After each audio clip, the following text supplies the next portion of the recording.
মঞ্চে উপবিষ্ট অতিথিবৃন্দ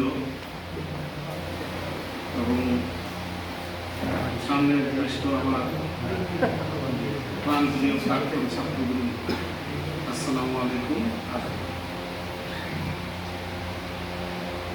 আসলে শেষ সময় বলার কিছু আর থাকে না, অনেক কিছু বলা হয়ে গেছে।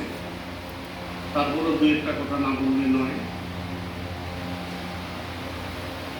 এই যে 2001 ব্যাচের যে ফাউন্ডেশন, এটা শহীদ বলেই গেল। শুধু 2001 ব্যাচ শুধু না, অন্যান্য ব্যাচও থাকবে। তবে উদ্যোক্তা হিসাবে তারাই থাকবে এবং আমি আশা করি অন্যান্য ব্যাচ তাদেরকে আমি খাটো করে দেখি না। উদ্যোক্তা 2001 তার, কিন্তু অন্যান্য সকল ব্যাচের শিক্ষার্থীরা তারা যেন এইটাতে এগিয়ে আসে।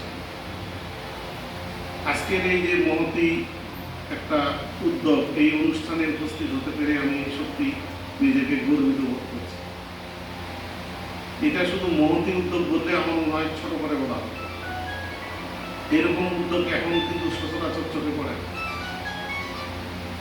এই যে সহযোগিতা, মানবিকতা, স্নেহ, মায়া, মমতা, এই শব্দগুলি যেন দিন দিন হারিয়ে যাচ্ছে। মানুষ আমরা দিন দিন স্বার্থপর হয়ে যাচ্ছে। আমার নিজের স্বার্থটা উদ্ধারের জন্য আমার যা কিছু করার আমি করব। মানুষের প্রতি আমার সহানুভূতি তেমন থাকে। এইরকম অবস্থা দাঁড়িয়ে গেছে, সেখানে এরকম একটা উদ্যোগকে অবশ্যই সাধুবাদ জানাতেই হবে। অস্থির বিশ্ব,